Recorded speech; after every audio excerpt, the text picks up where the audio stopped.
I manage a team of employees in a very specialized industry. The employees are hired on 2-year contracts that are mostly automatically renewed. Salaries are fixed for the duration of the contract, but raises are negotiated at time of renewal. There are no non-competes. I have one employee, Sarah, who requested a meeting with me last week to discuss a possible raise.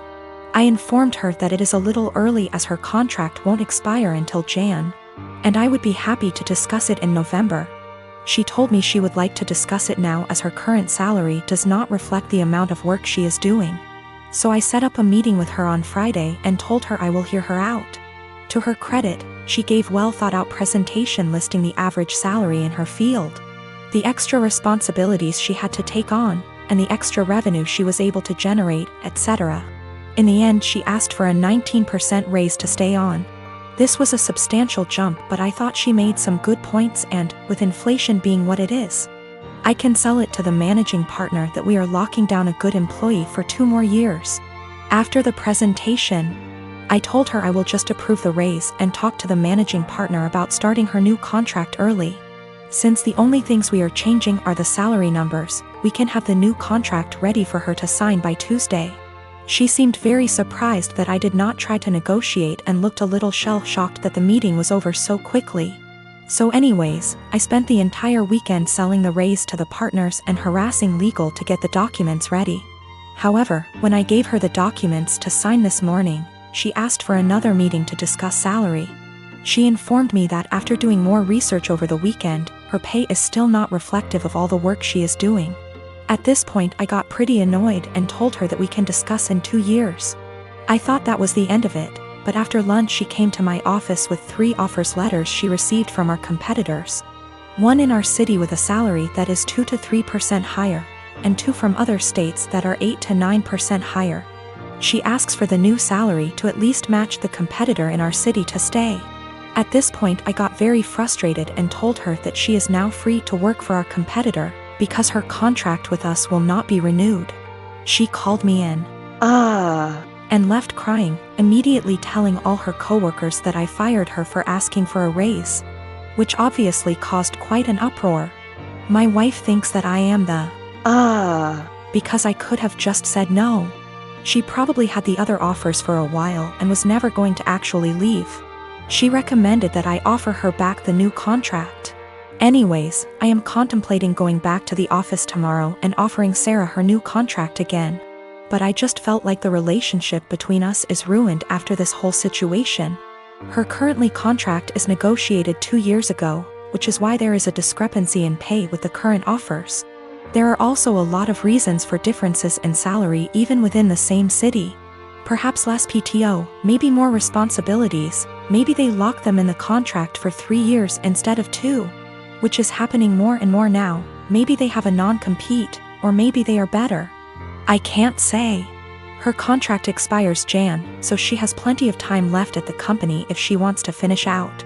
Sarah is WFH today, so I sent her an email apologizing for overreacting yesterday, and informing her that she is an important member of our team and that I worked really hard to get her the raise she initially requested. The new offer still stands provided she return the signed contract to me today before 5 p.m. I would be happy to execute it immediately and get her sorted out before the next payment period. She emailed back also apologizing for her reaction yesterday and said that she enjoyed working here and feels like she really has an opportunity to grow. But she then ended the email asking if I would still be willing to reconsider upping the offer to match her other offer. At this point, I just can't even anymore. I basically ignored her email, and at 5:01 p.m. with no signed contract from her, I sent an email to the managing partner I was talking to all weekend. Hope this email finds you well. I am writing to inform you that Sarah has elected to decline the new contract as it is written. She has informed me that she received an offer from our competitor with a salary of XXX. I have attached a scanned document of the offer letter with this email for your convenience. She has requested that we match that salary to retain her services as our current offer is insufficient. As of right now, her contract expires January 22nd. Please advise on the next steps. I don't want to go into tons of details. You need to know that for the last 7 years I have not been at home. And during this time my 2 brothers and sisters were still living there. While I was at home, our stepfather abused us mentally and physically. We lived in crappy houses that were covered in real garbage, including animal feces, absolutely everywhere. I haven't heard from my little sister since May. I'm pretty sure she was told to cut contact with all of us. We are her older siblings. My second sister, after my younger sister, is overweight and has spinal problems and has to diet and see a specialist she is not taken to. I told the social worker that I wanted to check on them because they were in a sorry state and because I'm not sure if there is still any physical or psychological abuse going on in the house. This genuinely worries me. I told them what happened to us, hitting walls, throwing things at us, swearing, belittling our character, etc. And told them repeatedly that I really just want to know what my younger brothers and sisters are not the same living conditions as they were. My husband supported me during the call and agreed that it was the right thing to do. All my siblings discussed this beforehand, except for my older sister, who moved out before things got bad, and the 2 who live in the house. We all agreed that this would at least let them know they were being watched and we weren't just disappointed in them, and maybe my mother and SD would keep the house clean nose, etc. CPS contacted my mother very quickly. Much faster than I expected. I mean within 3 hours. After that, my older sister, who lives far away and hasn't contacted me for months, calls and she gets mad at me because she knows I called. I didn't deny anything and just said, if they have nothing to hide, then they have nothing to worry about. It will all be over pretty quickly, to which she replied, what if it doesn't? If they are taken away? I said, I hope it doesn't come to that, and if it does, it's not on me. I didn't harm them. I didn't leave animal excrement around the house. I asked, would you let your children live the way we lived? She didn't answer. I asked again and she said, no. I'd keep a decent house, but it's not your job to tell someone else how to parent. I said, okay. So, if that's all, why did you call? I think we're done. She told me that we all need to get over what happened to us and move on. She left long before the violence started and she wasn't around, regardless of my personal experience. I can't help but feel like I did something wrong. I have limited contact with my mother because of her husband, and she denies that any of us have ever been abused. My sister asked, why don't you just come in and see the conditions? I told her, I can't be around my stepfather. I refuse to expose myself to this negativity again. Even though my husband and siblings agree that it was the right thing to do, I still can't help feeling wrong because of it. Like it wasn't my place. But if it wasn't my place, then whose was it? I really would like a third-party opinion on what I did. Am I wrong in reporting my family? Honestly, should I have just kept my mouth shut? I don't mind if I don't have any contact with my mom or older sister. They don't even know that I'm almost 4 months pregnant because we don't talk very much. So the possibility that I'll never have a real relationship doesn't bother me. What worries me is that I don't know if I was right. I called my mother's CPS based on previous experiences of psychological and physical abuse by our stepfather. I have not heard anything from my younger brothers and sisters for a long time, because communication was interrupted. We lived in appalling conditions. There were animal feces, rubbish and mess everywhere. We were beaten, things were thrown at us, etc. I told the police that I was not sure if something was going on for sure because, again, no contact. But I wanted them to check on my siblings. Was I completely out of sorts? I've been with my fiancé for 3 years, 8 months engaged. We've had our ups and downs, but for the most part things have been pretty great, until she moved in 6 months ago. We've been combining our lifestyles and finances, basically easing into merging our lives together. The problem is she's a people pleaser, in her own words. She's been in therapy for 6 years, and I guess I never knew how bad it was until moving in with her. A lot of which she's hidden from me. She recently was promoted into accounts payable at her company and realized she is the lowest paid person on payroll. She didn't negotiate a good starting wage, and has never asked for a raise, or had one, despite multiple promotions. She inherited a car a few months ago and sold it. She had offers online from $18,000 to $25,000. But sold it to the first person who showed up for $10,000. She caught someone stealing her bike at college. The woman stealing the bike managed to convince my fiancé that it was actually her bike and my fiancé just let her take it, despite the fact that she caught the woman cutting her bike lock.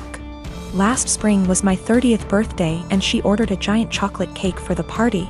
The cake normally comes with nuts, but given my allergy for nuts she ordered it without them. Well, when she went to pick it up and it had nuts on it, she just paid for it and brought it home. I couldn't even be in the same room as the cake. Which brings us to tomorrow. My father recently passed away and I need to fly to the other end of the country to get things sorted out with family, attend the funeral, etc. Meanwhile, we recently had a pipe burst in our home, and the contractors will be out tomorrow to fix it. My flight's at 6 a.m. and my fiancé will have to handle it, including all the negotiations because we don't know the extent of the damages. I've been giving it a lot of thought and I just don't trust my fiancé to handle it. And if I can't trust or rely on her to do something like this, how can we really be life partners? I mean, I trust that she is always looking out for me and has my best interest at heart, but I can't trust her to get things done. We've talked about it a few times before, but it's been unproductive. She's convinced she's just being nice and doesn't like confrontation, then brings up examples of extremely confrontational people. I think she puts her aversion to conflict above her / our long-term goals, and she needs to find a happy medium. She doesn't understand how negatively this is impacting her life. But at the same time, we've had some amazing years together and she really is a great person. We're compatible in almost every other way. I don't have a problem with the idea of parents who stay home with their kids. It's not like that. I get that childcare is expensive, and that oftentimes it just makes sense. What I have a problem with is my teenage daughter literally planning her life to only become a som. As in, no college, no jobs, no certifications, nothing at all to support herself until that time might come. I told her that it doesn't have to be college, that not everyone needs college, but that she needs to do something to start making money to put away so that, if anything goes wrong with her plan, she has a way to support herself and the potential kids. Her feedback was that her backup plan was me and my husband. She would move in with us and go from there. We would help them survive. I told her then, what happens if we die, or we're incapacitated? She said, I don't know, Mom, this is ridiculous, none of it is going to happen. I told her bluntly that I don't want her becoming Nancy Botwin 2.0, that if something happens, she needs to have a backup plan and something behind her other than relying on other people. I emphasize that again, it does not need to be college. She can start working retail to learn customer service skills that she can carry on to doing call center work from home if need be. She can start working as a receptionist somewhere. She can do any number of things. But she says no, she's going to plan to be a som. With that all in mind, I asked her, when she graduates high school, what is she going to do? She said, just try to find a husband. Maybe marry someone in the military. I asked her again, in between that time, how is she going to pay her bills? Her rent? She said she assumed she would be living at home. I told her no, and that she would be moving out. She could live at home if she gets a job or tries to get some kind of community college degree or certification. But that if she insists on being a deadbeat loser and waiting for a man to come and rescue her, she's on her own. This didn't go over well, and I am now being held up as totally unreasonable, mean, etc. I don't think I'm wrong at all. I want to set her up for a lifetime of success and happiness. If this wonderful man who comes and whisks her away, knocks her up, etc., gets injured or dies, I don't want to have her come knocking at our door because she can't afford to take care of herself.